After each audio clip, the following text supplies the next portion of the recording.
Technology partnership में अपार संभावनाएं हैं। हम यूके की इंडस्ट्रियल एक्सपर्टाइज R&D को भारत के टैलेंट और स्केल के साथ जोड़ने पर काम कर रहे हैं। पिछले वर्ष हमने India UK technology security initiative launch किया। इसके तहत हमने क्रिटिकल एंड इमर्जिंग टेक्नोलॉजी में ज्वाइंट रिसर्च और इनोवेशन के लिए एक मजबूत मंच तैयार किया। दोनों देशों की युवा पीढ़ी को इनोवेशन इस ब्रिज से जोड़ने के लिए हमने कनेक्टिविटी और innovation centre, joint AI research centre जैसे कई कदम उठाए हैं। हमने क्रिटिकल मिनरल्स पर सहयोग के लिए एक इंडस्ट्री गिल्ड और सप्लाई चेन ऑब्जर्वेटरी की स्थापना का निर्णय लिया है। इसका सैटेलाइट कैंपस ISM धनबाद में होगा। सस्टेनेबल डेवलपमेंट गोल्स के प्रति हमारी साझी प्रतिबद्धता है। हम इस दिशा में India UK offshore wind task force के गठन का स्वागत करते हैं। हमने क्लाइमेट टेक्नोलॉजी स्टार्टअप फंड की स्थापना की है। इससे दोनों देशों के क्लाइमेट टेक्नोलॉजी और AI में काम कर रहे इनोवेटर्स और एंटरप्रेन्योर्स को समर्थन मिलेगा। फ्रेंड्स, रक्षा और सुरक्षा से लेकर एजुकेशन और इनोवेशन तक भारत और यूके के रिश्तों में नए आयाम घड़े जा रहे हैं। आज प्रधानमंत्री स्टारमर के साथ शिक्षा क्षेत्र का अब तक का सबसे बड़ा और प्रभावशाली प्रतिनिधिमंडल आया है।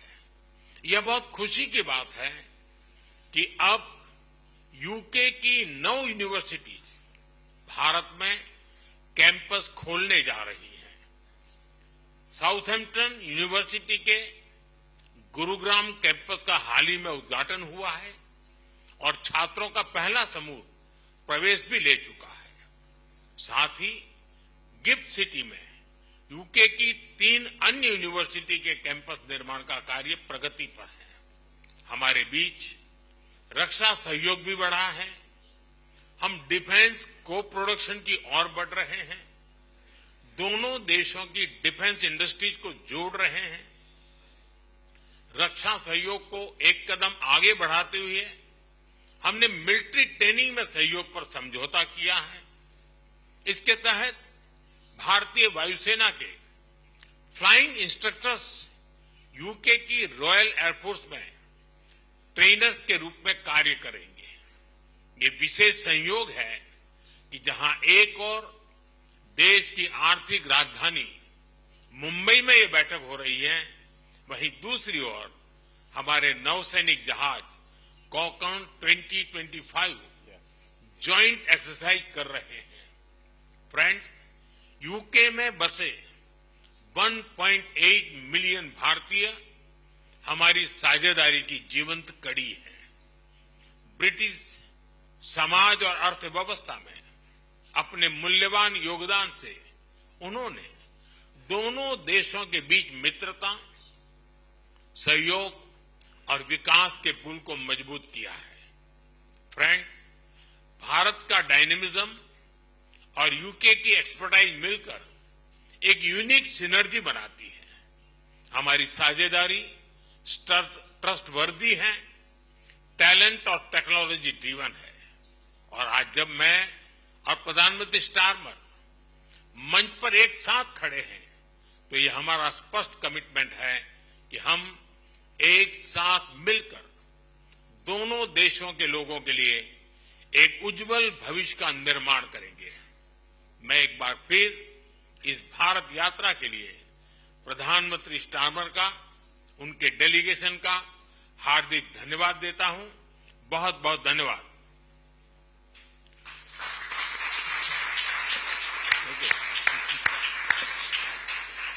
Thank you, sir. May I now request Right Honourable Sir Keir Starmer, Prime Minister of the United Kingdom, to give his remarks to the media. Namaskar, Dostal. Prime Minister Modi, it was an honour for me to host you in the United Kingdom in July at Chequers, and I am so delighted to be making this return visit just a few short months later.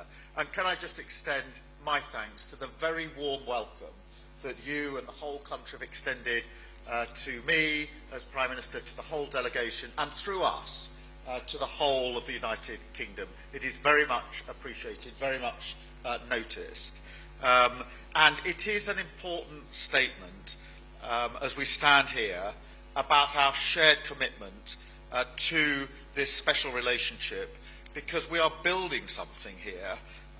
We're creating a new, modern partnership focused on the future and on winning the opportunities that it offers, and we're doing it together.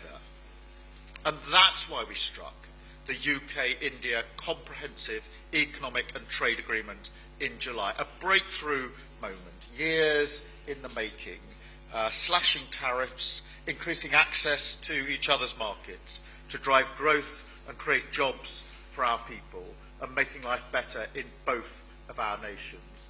And beyond the words on the page of the agreement is the spirit and the confidence that that has given to our two great countries to work even more closely together, something which we've seen evidence during the course of this visit here over the last 2 days.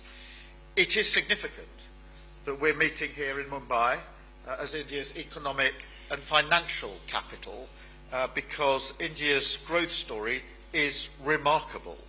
I want to congratulate the Prime Minister on his leadership, aiming to be the world's third largest economy by 2028.